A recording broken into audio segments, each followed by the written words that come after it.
Undius Kogoya dikepung militer Indonesia, tiap sudut Paniai ada pos Habema. OPM terendus akan kembali bikin ulah, Kops Habema bergerak cepat. Satgas yang terdiri dari anggota TNI tersebut mengambil inisiatif mengepung anak buah Undius Kogoya di wilayah Kabupaten Paniai. Mengutip tribunpapua.com, gerak Undius Kogoya CS untuk menekan warga sipil keburu terbaca.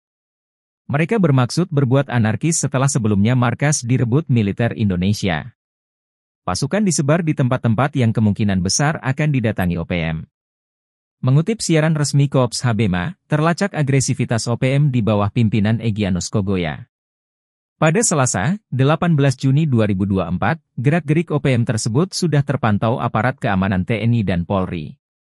Dan Satgas Media Kops Habema, Letkol ARH Yogi Nugroho, menyebut personel OPM yang mencoba mengganggu wilayah Bibida menempatkan posisinya di hutan Bibida dan sekitarnya.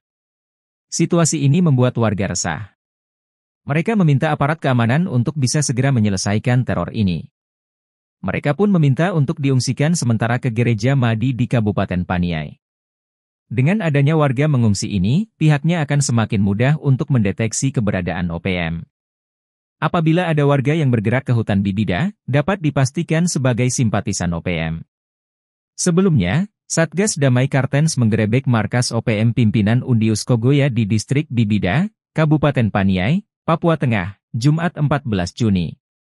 Ditemukan 3 pucuk senapan angin, peluru, hingga drone beserta alat pengendalinya.